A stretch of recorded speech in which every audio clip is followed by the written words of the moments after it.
Hey guys, so it's just me today, and I thought that I would do my top 10 favorite books.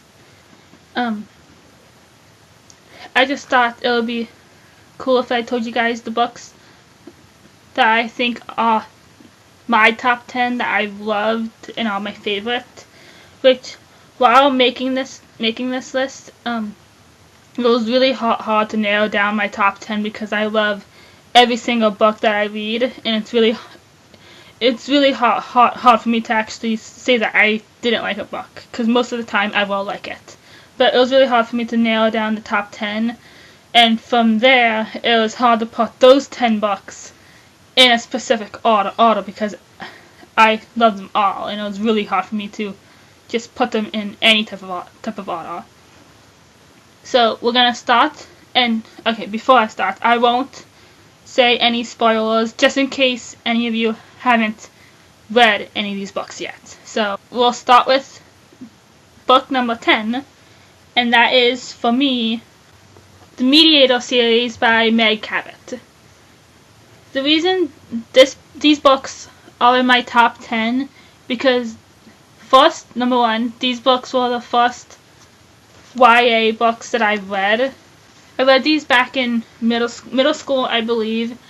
But once I read these, which for some reason I started with the third book, and I didn't know about these ones until I realized they were the series. But I started with the third one and then got these two and read them.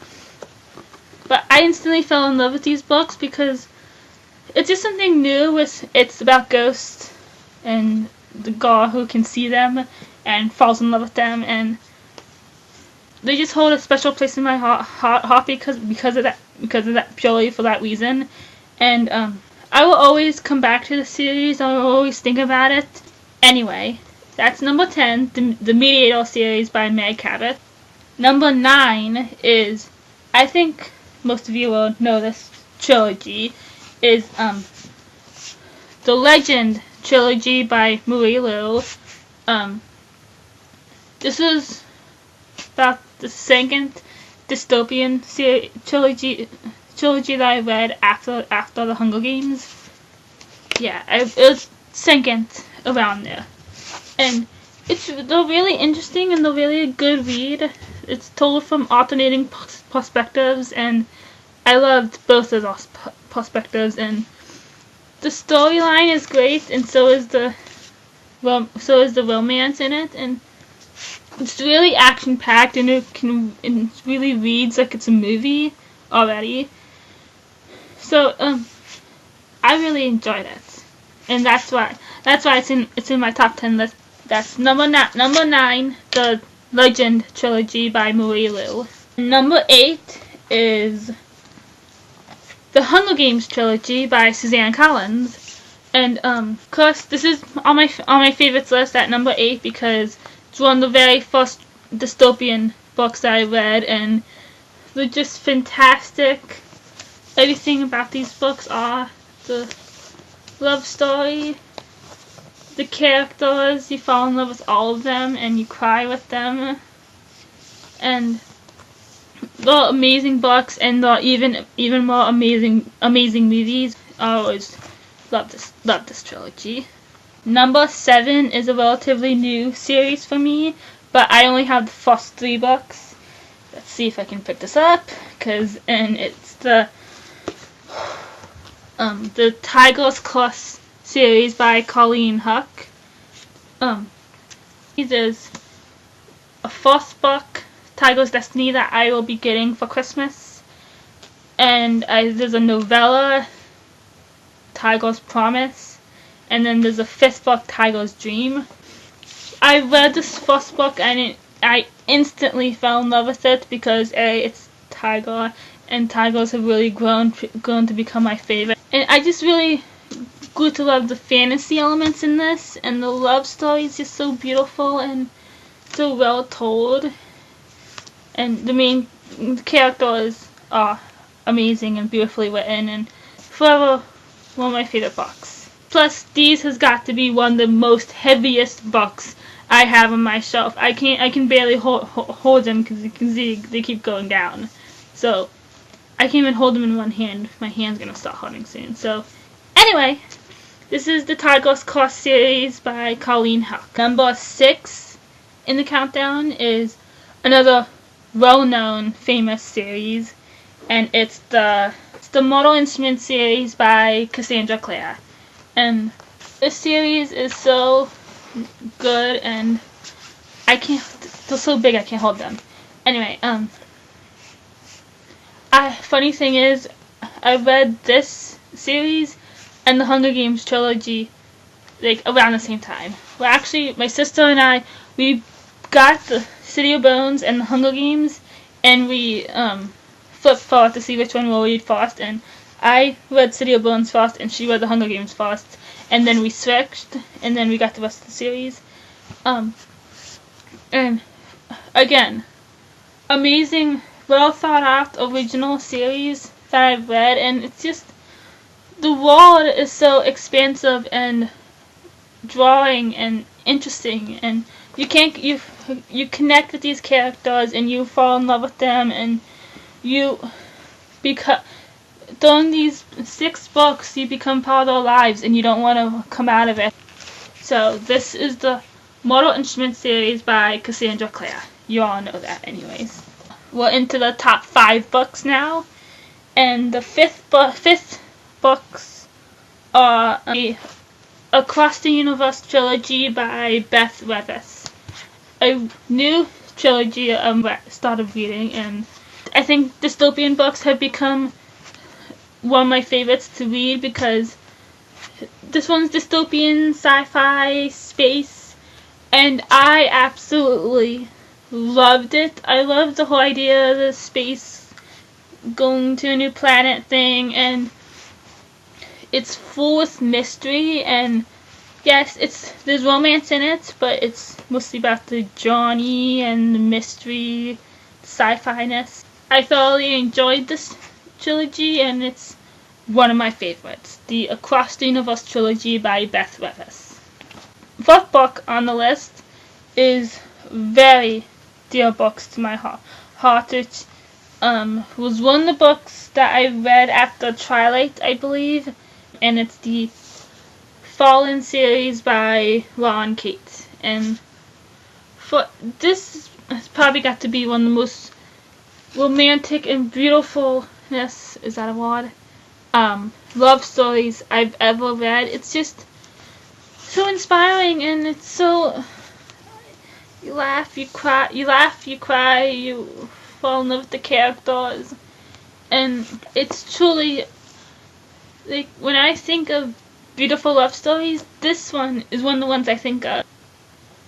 So this is the Fallen series by Lauren Kate.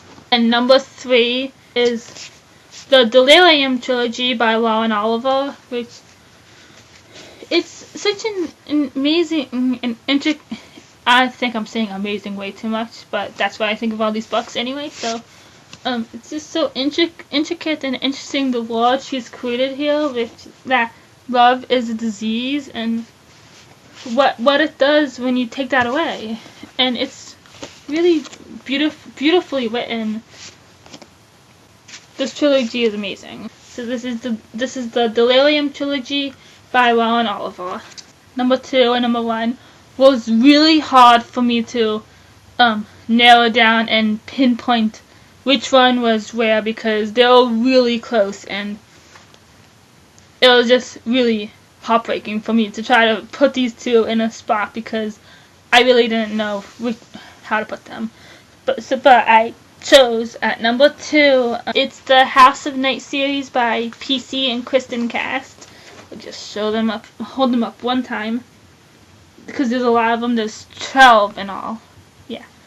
But this is at number 2, and it was the first book I read after I finished Twilight, and I love these books so much.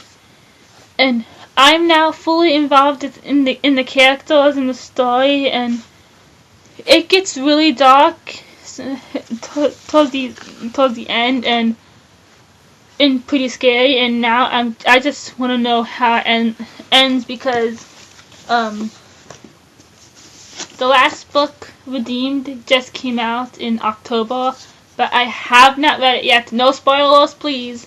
Anyway, I'll be reading this one, and it's to be the end of the book. And as much as I'm looking forward to reading this, I'm gonna be sad when I'm done, because that's the end of the series. And I've read the series a long time, and it's forever gonna be one of my favorites. That's number 2, which was hard to pick.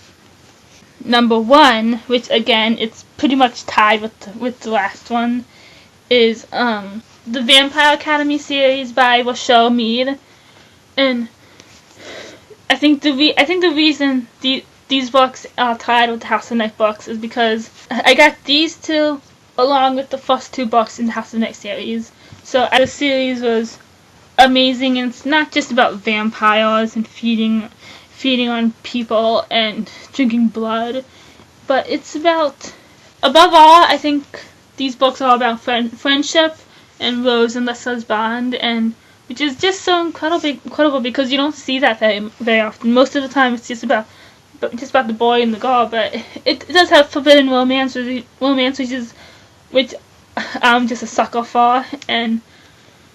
But what I love about this book is the friendship and the fact that Rose will do anything for Lissa, and then you also learn that Lissa will do anything for Rose. It's an equal partnership, even though Rose is the guardian and Lissa is the Moy, the princess, and she needs protecting. But they will do anything for each other, and it's just so refreshing to see that you don't see that friendship portrayed very often. But that is why these books are my number 1, and I think also because of the spin-off Bloodlines that I get to continue into that world, even though it's not from Rose's point of view, but these characters are still in the Bloodline series, but they're minor characters now. But I didn't care because it was still in that world. So these are my number 1. Those were my top 10 books. Are any of them in your top 10 favorite books? Tell me about them, or if you have any other books in your list, and let me know in the comment section below, and we'll talk about it, or whatever. So that's about it. I'll see you next time in my next video, whether it's just me or it's me and my sister together. But rate, comment, subscribe, and I'll see you next time. Bye!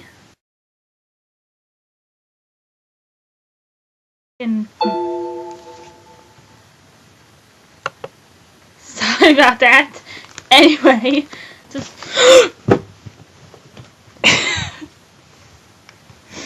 sorry.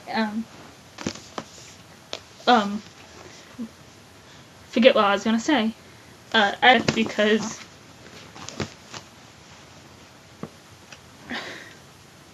yeah. Anyway, Law and Kate. Almost dropped them right there. Let's see if I can do this without dropping anything. I don't think I can do this. I'm losing it. Which will be extreme.